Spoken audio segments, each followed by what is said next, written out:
Factory farms, cages, blood on the floor, a Holocaust hidden. Not a racist. Support rape. A misogynist. Palestinians, Israeli. $1 million. The Joe Rogan podcast. To take your place. Trolls online. To change so many minds. Attacking you. Second coming of Jesus. The resilient activist. Too busy for activism. The most rewarding part. But not friends/family. Getting people to go vegan. Welcome to the Gary Yourofsky Q&A. Behind the store, 60 billion lives slaughtered each year for your plate, your palate, yo, lend me your ear. Have you considered getting on the big podcasts such as the Joe Rogan podcast? I think I would do a great job with Joe and Sam Harris and some other people out there. People don't know this, but in 2017, when I officially retired from everything, Joe Rogan reached out to me and invited me on his show and was completely shocked when I turned him down. I turned him down because my brain had completely melted at that point and I could not have represented the animals properly. So I'm hoping that Joe hears that I'm back in action and invites me back on the show. But I would love to get on some of the big podcasts. If you couldn't do the Joe Rogan podcast yourself, who would you choose to take your place? I have a handful of activists that I adore. Vegan Gains. I love Richard. I think he's a fabulous activist. He speaks his mind. Paul Bashir is completely eloquent. Anonymous for the Voiceless, doing some amazing work. I think Joey Carbstrong is great. Raffaella, the militant vegan, is fantastic. And Jamie Logan is doing some wonderful work.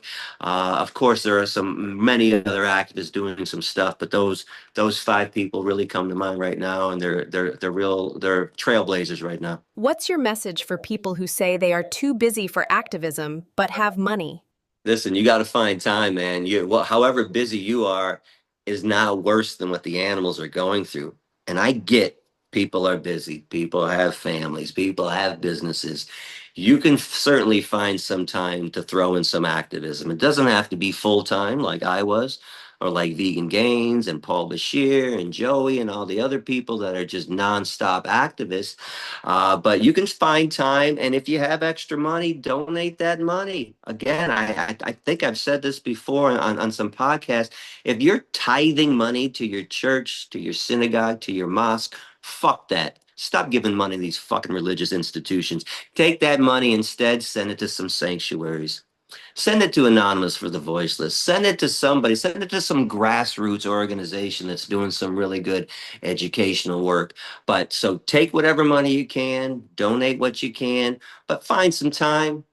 Find some time to show up at an AV demo, start an AV chapter in your city, do some social media posts, reach whoever you can reach. Even if it's just one person, hey, it helps. Right? I can't reach everybody. Paul can't reach everybody. Joey and everyone else, they can't reach everybody. But if everybody can reach somebody, then there's going to be more vegans, and it's going to put more pressure on the institutions to change what they're doing to animals. If you had $1 million to spend every month on vegan activism or helping animals, what would you do with it? I would invest that in donating to sanctuaries, Sasha Farm and other sanctuaries. I would do TV advertisements about veganism, maybe some other issues as well, but 98% of animals who are abused and killed on this planet are abused and killed and exploited by the meat, dairy, and egg industries. I would fund Anonymous for the Voiceless campaigns, and I would help lecturers. I would help activists who wanted to go and travel around and enter the school system and give presentations. What kind of adverts would you suggest focusing on? It would be an ad about plant-based eating, and that would be because 98% of the animals who are abused, tortured, killed, and exploited on this planet are exploited by the meat, dairy, and egg industries. So I would do some kind of an advertisement promoting veganism. And it would probably be as graphic as the TV stations would let me. I don't know if people are aware, but back in the 90s, I was probably the first activist worldwide to convince a major TV station, and I did it in Detroit, to let me run graphic advertisements about animals being abused in the circus, animals being abused and killed on fur farms, and animals being killed in the vivisection industry. And the agreement that we had was I could show animals in horrible situations, but they didn't want to. They didn't want me to show them being killed, but being tortured in a horrible situation was actually stronger than just being killed as far as I was concerned. So I jumped at that. I'm like, deal. So it would be I would push the limits as far as they would let me. So maybe it'd be showing animals in gestation crates, in battery cages, in factory farm settings, being hung up at a slaughterhouse, being placed into a gas chamber. And then I would have something descriptive, like if it was an animal being put into a gas chamber, I would have some kind of a description at the bottom: pigs and chickens being placed into a gas chamber to be killed. What's your top tip for someone who wants to try vegan activism? Focus on education. So good news is I've run the gamut of activism. I've done everything. So I'll tell you what's really effective. First and foremost, nothing beats education. Somehow, some way, teach somebody what's going on. And think about it, unless you had really cool parents that were already vegan and you were raised this way, we all used to be ignorant. We all used to be stupid and oblivious to what was going on. So go out with that mindset saying, man, I'm going to inform somebody just like somebody informed me. So do education. Now, I do recommend direct action, but be aware of the consequences. If you get caught doing some kind of liberation, you will be sent to jail. And I know a lot of people are not prepared to handle prison. So that's a tough thing. Now, civil disobedience, I I can't take it back because it put me on the map and made professors want to bring me in more, but I don't think it's effective. I would not go out and get arrested anymore. I don't think the court system cares. I don't think society cares if you get arrested on behalf of your cause anymore. In the same way, if you do get arrested, people used to do hunger strikes, used to be very effective. I don't think people give a shit if you want to starve yourself to death for what you believe in. So I don't recommend anything like civil disobedience. I don't like straight up sign carrying protest. I just don't think it's effective. I don't think you have enough time to teach somebody, as opposed to what Anonymous for the Voiceless is doing on the street, which is education based street protesting. But if you're just going to hold a sign and chant, I never had massive success. There was some success, but I think there are better ways to spend your activism time than just holding a sign or chanting. And don't show up, by the way, once a year in America. There's a fur-free Friday, the day after Thanksgiving, the biggest shopping day of the year. And then people just show up for one day for 2 to 3 hours or 4 hours.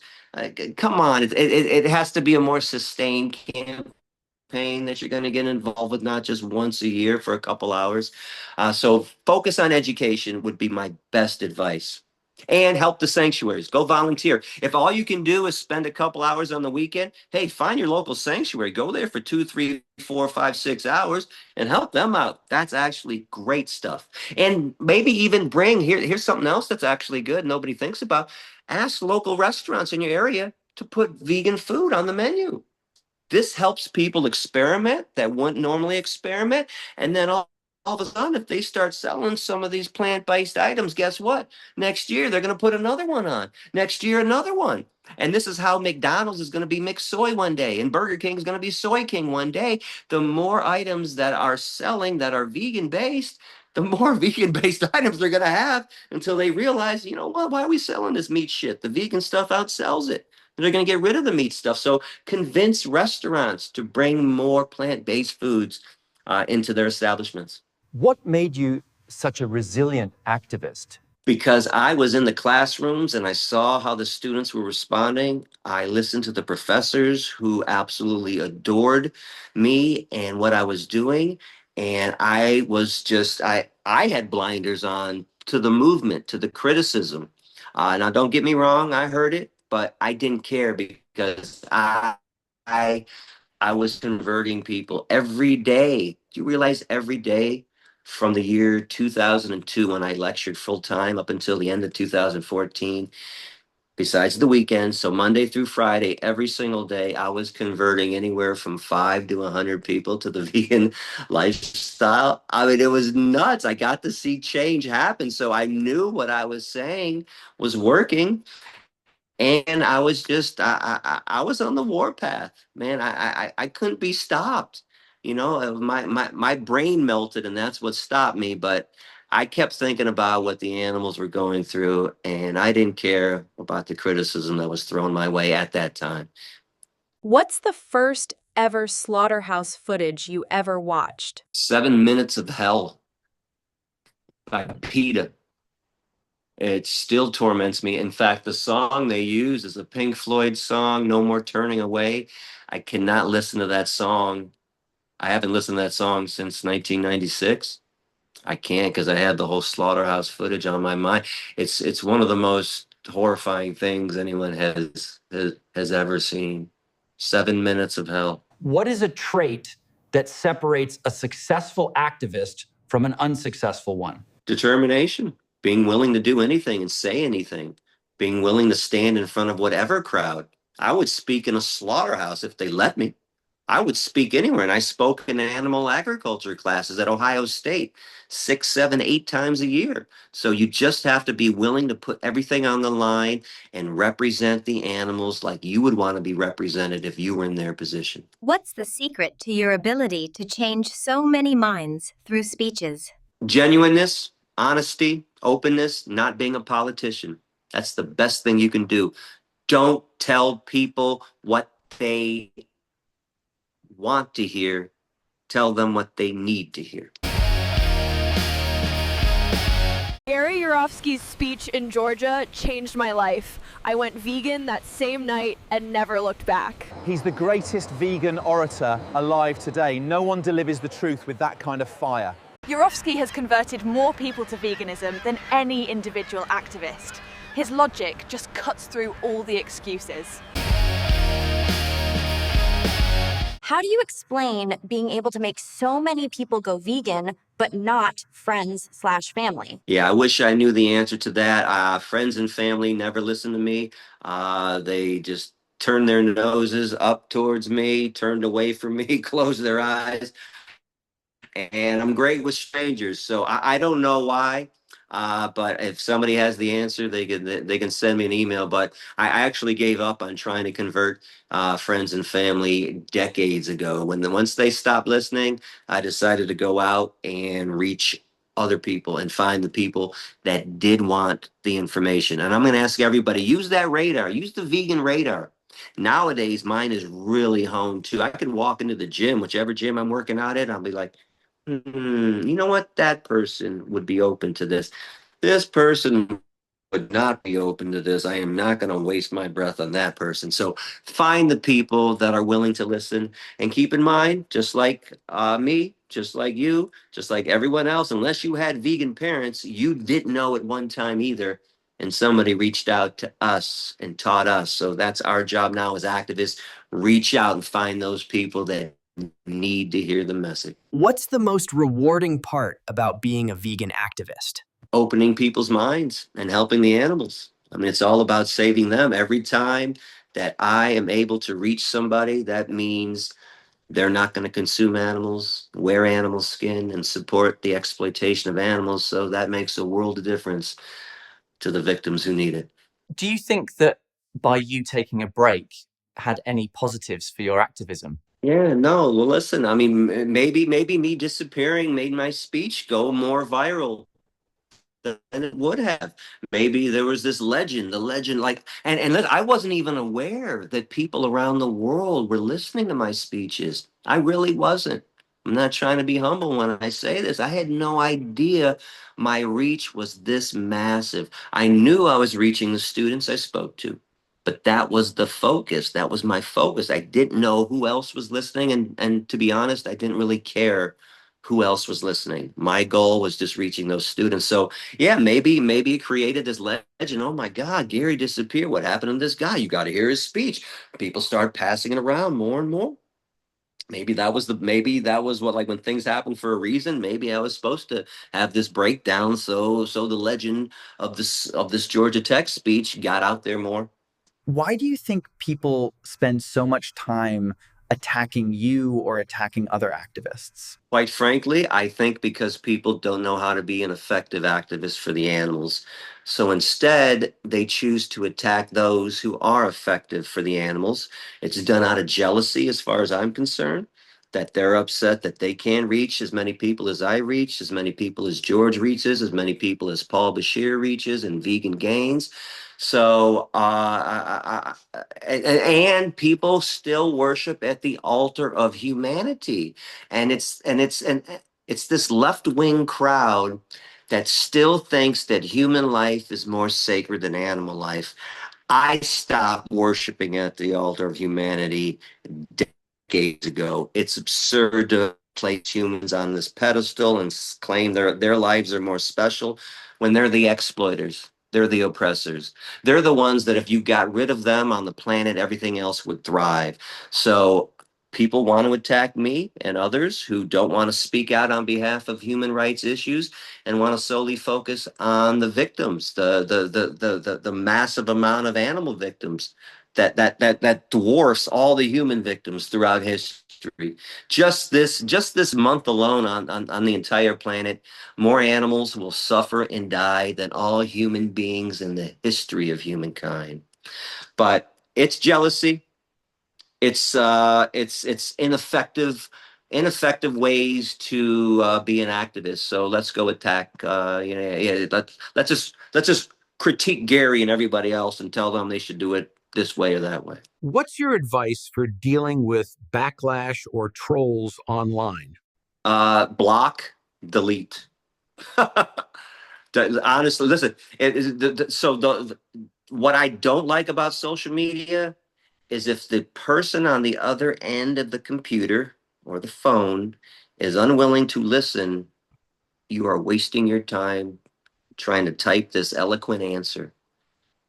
That's the downside of social media. The upside is, oh my God, you could reach millions of people in one day if you say something right, but you can't make everybody listen, and the trolls are not listening. I mean, the message is completely oblivious to them. In fact, real quickly, the trolls are so absurd to me. I did a Instagram video recently where I reiterated the carnivore challenge I used to make in my lecture. Everybody wants to say, oh, Gary, but lions eat zebras. So what they're saying is, well, humans are lions. So I'd say, well, then go out and catch an animal in your mouth, kill the animal in your mouth, eat the animal raw, no cooking, no adding spices, no flavor, just eat the eyes, nose, face, toes, tail, anus, inner organs, blood, and the fur. Well, I must have had several hundred people comment on my post, oh, that's stupid.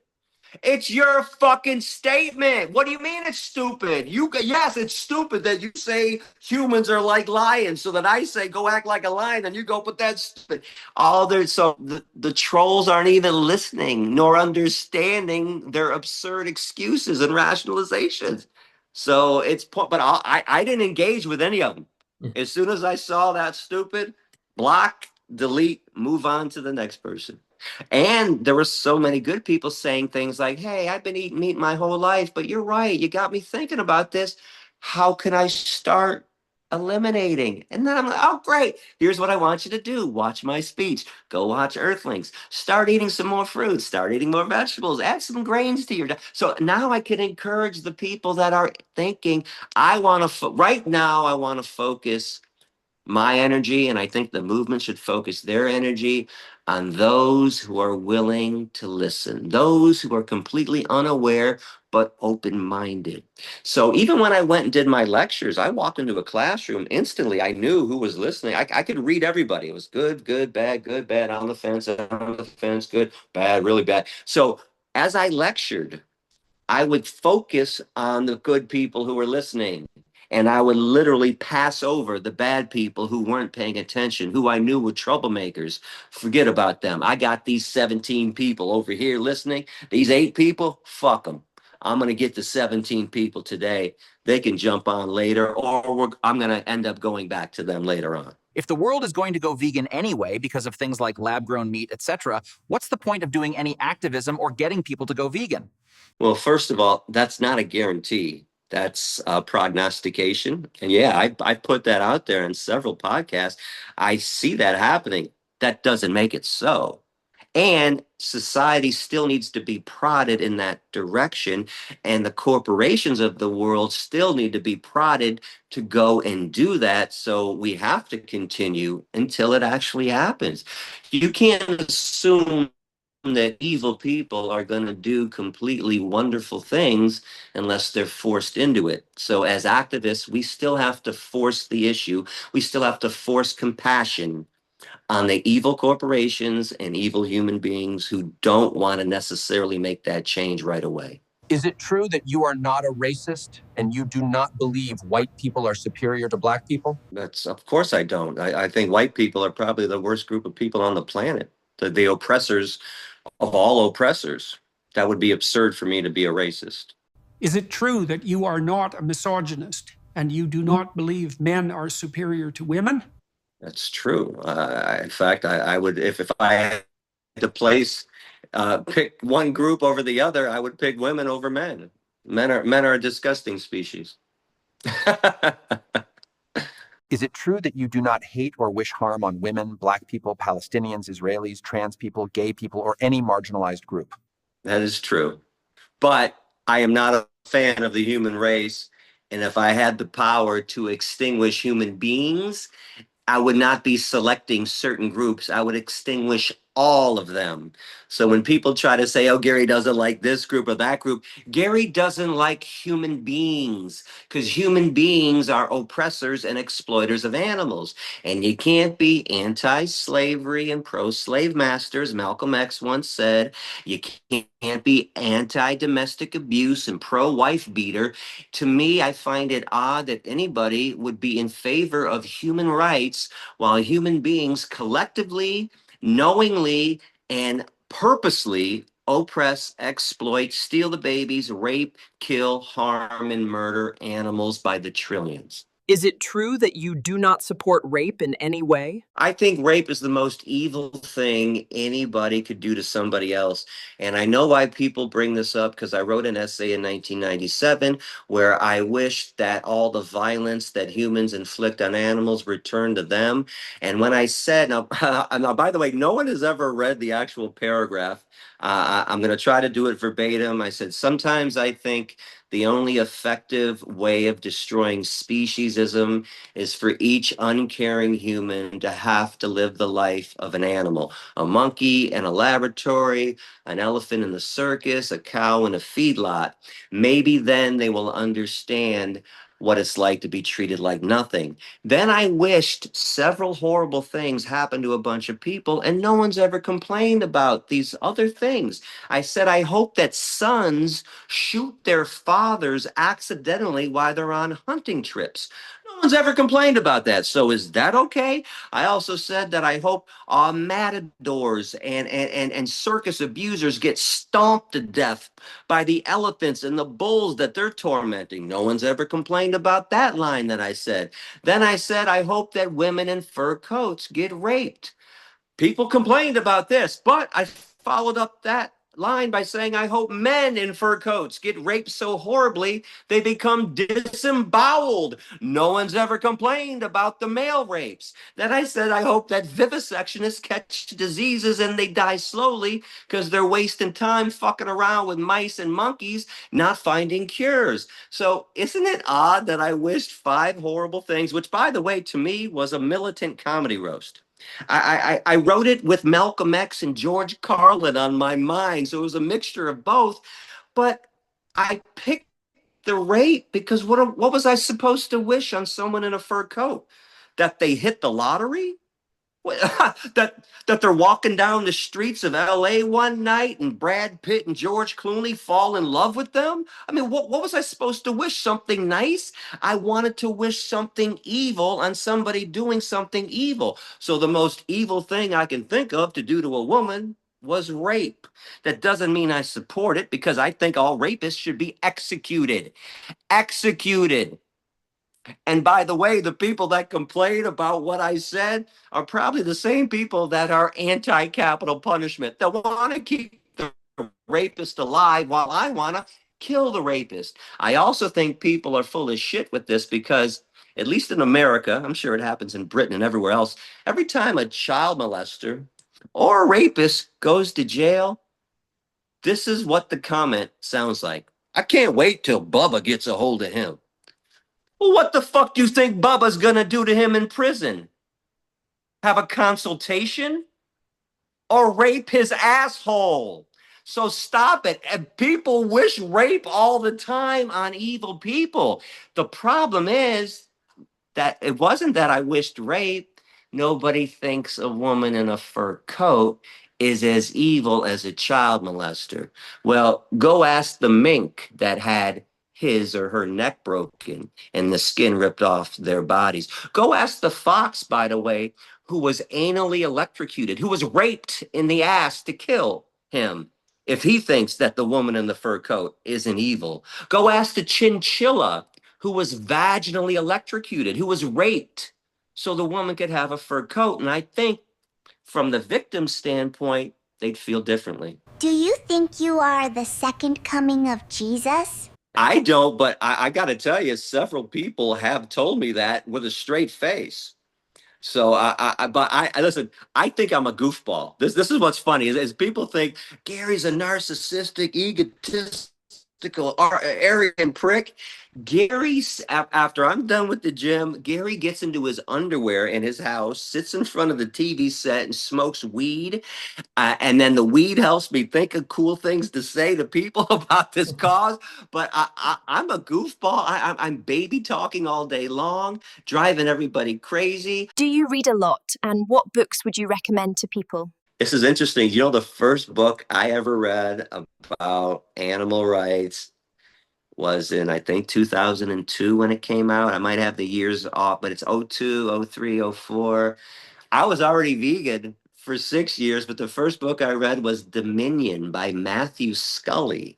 And I read this because Matthew Scully used to be George Bush's senior speechwriter, and it was a Republican, right-wing, conservative Christian's view about why we should be vegan. And I was like, okay, I got to see this. And it was stunning. To this day, I think it's the best book. Now, I've scanned through most books. I have ADD, so getting me to sit down and read a book from page one to the end is a tough thing. But I was enthralled by Matthew Scully's book. I think Eternal Treblinka, Charles Patterson, great read, as it makes the comparisons about the Holocaust that humans went through and the Holocaust that humans are now putting animals through and have been putting them through for thousands of years. The third book, gosh, I got to think of the book. You know what? I thought Mad Cowboy was a good read by Howard Lyman. I did read that book as well. If I could throw in just another book, so the activist that inspired me the most wasn't an animal rights person. It was Malcolm X. So I read Malcolm X's autobiography, and I thought that was a fabulous read too. Who are your favorite comedians? George Carlin, by far. Mel Brooks, Larry David, Richard Pryor, Eddie Murphy, Chris Rock. I think Chris Rock is royalty right behind George Carlin, but definitely George Carlin. George Carlin is, I don't know if people know this, I have mentioned this several times, but when I come up with something funny, the first thing I think about is, would George like this? Would George laugh at this? George is my inspiration for comedy. And now I would recommend that people listen to George Carlin's You're All Diseased stand-up routine. You are all diseased. When George got angry with the world is when he became a brilliant philosopher. And he just attacks everything that's sacred to people, from children to religion. And by the way, let me throw this out there since I'm bringing up George. People don't, I wish people knew my background or knew me more. When I say this thing I've been saying on the podcast this year about fuck humans, fuck the human beings, I'm doing this as an homage to George Carlin's bit about fuck the children. So he has this skit where he says, I'm tired of children getting so much attention. Help the children, save the children, feed the children. You know what I say? Fuck the children. Fuck them. They're getting entirely too much attention. Now, do you think George really meant fuck the children? Okay, he's making a sarcastic comment. So that's the same thing I'm doing with humans. I get that humans deserve their rights. But what I'm saying is I'm tired of all the focus being on human beings and no focus being on the animals. And all I'm doing is flipping the script. Instead of doing humans first, animals last, I want animals first, humans last. Just one more thing, Gary. I was wondering, between you and me, what are your favorite TV shows? The ones you really can't miss? So I grew up with 3 favorite TV shows. I'm going to include a few. It was The Jeffersons, Good Times, and Sanford and Son. As I got older, Seinfeld for sure, Cheers, and then I loved Columbo. To this day, I still love Columbo episodes. I've actually just recorded a bunch of them the other day. I could watch Peter Falk nonstop too. Sometimes I do Columbo marathons. On May 16th in Bristol, I am encouraging everybody to attend the Parade for the Animals. It's a chance to get out there and tell people and expose people to the truth that they're hiding from, help people take their blinders off, get animal rights talked about more in the area, in the news, on social media. But I'm going to encourage everybody to go out there. Man, if we get thousands of people out there, that's going to make a difference. That's going to get people's attention. So check out the Parade for the Animals, May 16th in Bristol. Go there and let's make a difference for the animals. If you care about animals, go vegan for the animals. It's so easy. Do it for the animals. If you care about animals, go vegan for the animals. It's so easy. Do it for the animals. Choose love. Let it guide your soul. Be vegan. Making the world whole. Choose compassion. Feel the heart's embrace. Be vegan. Bringing peace to every place. Choose justice. Stand tall and strong. Be vegan. Righting every wrong. Choose kindness with a gentle hand. Be vegan. Saving life across the land. Choose empathy. Hear the silent plea. Be vegan. Setting every spirit free. Oh, be vegan. Help us live and thrive. Oh, be vegan. Together we survive. We vegan. Choose with your heart. Let the goodness shine. Vegan build the world divine. Choose with your soul. Feel the rhythm flow. Be vegan, let the healing grow. Go vegan. You'll have the time of your life. Come on, go vegan. Come on, go vegan. Go vegan. Now that you know the truth, now that you've opened your eyes, now that you've opened your heart, it's time to go vegan for the animals. Now that you know the truth, now that you've opened your eyes, now that you've opened your heart, it's time to go vegan for the animals. Yo, we're repping for the animals, proud and loud, vegan crew rising.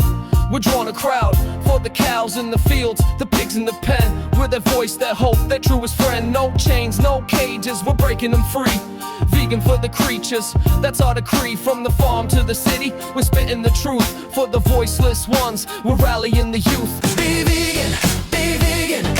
Raise your voice with reason. Be vegan, be vegan. A dog is a pig, a cat is a cow. Be vegan, be vegan. Raise your voice with reason. Be vegan, be vegan. A dog is a pig, a cat is a cow. Be vegan for the animals while love one and eat the other. A dog is a pig, a cat is a cow. A chicken is a rabbit, a hamster is a lamb. A parrot is a duck, a guinea pig is a turkey. A goldfish is a salmon, a horse is a goat. If you saw the farms, the cages so tight, you'd be vegan. Turning pain into light. If you heard their cries echoing through the air, you'd